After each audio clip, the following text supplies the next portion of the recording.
حق مہر واجب ہے. ہمارے یہاں حق مہر میں بہت غلطی ہے. وہ کیا ہے؟ میاں بیوی سے معاف کرا لیتے ہیں, اجی معاف کر دو. وہ کہتی جی میں نے معاف کیا. سنو, اگر بیوی کو اس کی مالیت کا علم ہی نہیں ہے کہ میرے کتنے پیسے ہیں, میں کتنی چیز کی مالک ہوں, اور اس کو پتہ ہی نہیں ہے, انہوں نے کہا معاف ہے معاف ہے معاف ہے معاف ہے معاف ہے, ایسے کوئی معاف نہیں ہوتا, ایسے کوئی معاف نہیں ہوتا. معافی کے آداب میں یہ ادب شامل ہے کہ جتنے ہیں 1 لاکھ ہے یا 1 کک ہے, کچھ بھی آپ نے رکھا ہے حقمار, کاک حقمار بڑھتا تو کون نہیں, کم از کم 5000 بڑھتا ہے, سمجھانے کے لیے کہہ رہا ہوں. کچھ بھی ہے نا, یا آپ نے اٹھا کر بیوی کے سامنے رکھ دینا ہے, اون دی تلی تے وانتے رکھو, اس کے ہاتھ کی ہتھیلی پہ رکھ دیا, بھائی یہ تیری ہے, یہ تیری ملکیت ہے, تو اسے جلا دے, اسے پھینک دے, اسے کھا جا, اسے اپنے پاس رکھ یا کسی کو دے دے, ہم نہیں پوچھیں گے, اللہ رسول کی طرف سے تیرا حق ہے, یوں دو, اب واپس کر دے تو معاف ہوتا ہے. ایک بندہ مجھے کہنے لگا کہ مولوی صاحب ایویں کرے سو تو وال دین دی ہے, کہتے ہیں ایسے کریں تو پھر دیتی ہے. میں نے کہا جی نہیں دیتی تو تجھے معاف کرانے کا شوق کہاں سے آ گیا, یہ کہاں سے آ گیا؟ بیویوں کے حقمار کھا کے بیٹھے ہو. حضرت تشریف فرمائے, میں قرآن کریم کی آیت پڑھ رہا ہوں, سنو.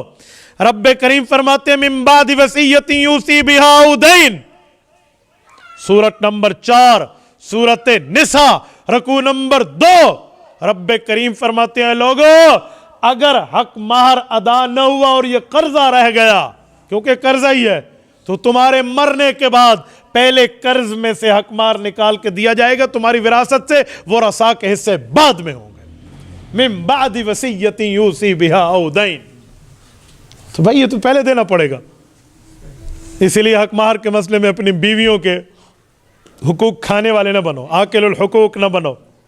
اور پھر یہ بھی سنو, سیدنا عمر رضی اللہ عنہ کے دور میں حضرت عمر رضی اللہ عنہ نے سوچا ایک بار کہ میں حق مہر کی مقدار معین کر دیتا ہوں, متعین کر دیتا ہوں کہ اتنی حق مہر ہونی چاہیے.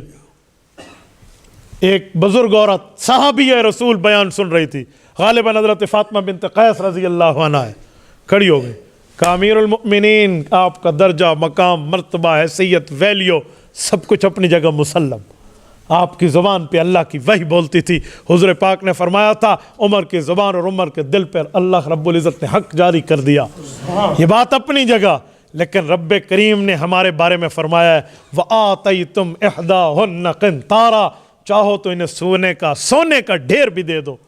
تو اللہ نے جب مقرر نہیں کیا, اللہ نے اسے مطلق رکھا ہے, یہ نہیں کہا اتنا دے دو. آپ کون ہے اس پر تقرر کرنے والے؟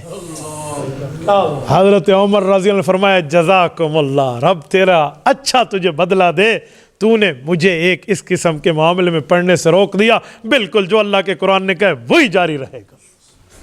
دیکھو اس وقت کی خواتین کے علوم کو سلام ہے اللہ کی قسم. اور آج جیسے جنے مکالمہ لکھ رہے, سارے اللہ کو کاکھی کو نہیں پتا بھی کیسے ڈسو تو کیسے نہ ڈسو, ہمارے والوں کو کیا معلومات. تو حق مہر کے معاملات یہ ذہن میں رکھنا, یہ دینے پڑیں گے.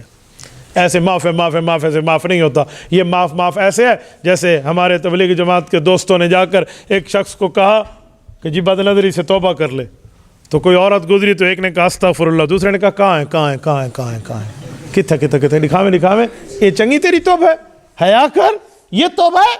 تو ہمارے والے معاف کر دے جی, معاف کر دے بیوی, معاف کر دے, ایسے معاف کر. میں نے تو بعض خواتین سے یہ بات سنی ہے, جب کیس آتا ہے نا طلاق کا ہمارے سامنے, تو عورتیں کہتی ہیں میں نے حق مہر معاف کیا تھا, ہمیں تو پتہ ہے کہ بس وہ بیویاں معاف کرتی رہتی ہیں. وہ ان کا مائنڈ سیٹ یہ بن گیا ہے, ذہنیت یہ بن گئی ہے کہ جی معاف کرتے ہیں, ایسے معاف نہیں ہوتا. تبارك الذي نزل الفرقان على عبده ليكون للعالمين نذيرا.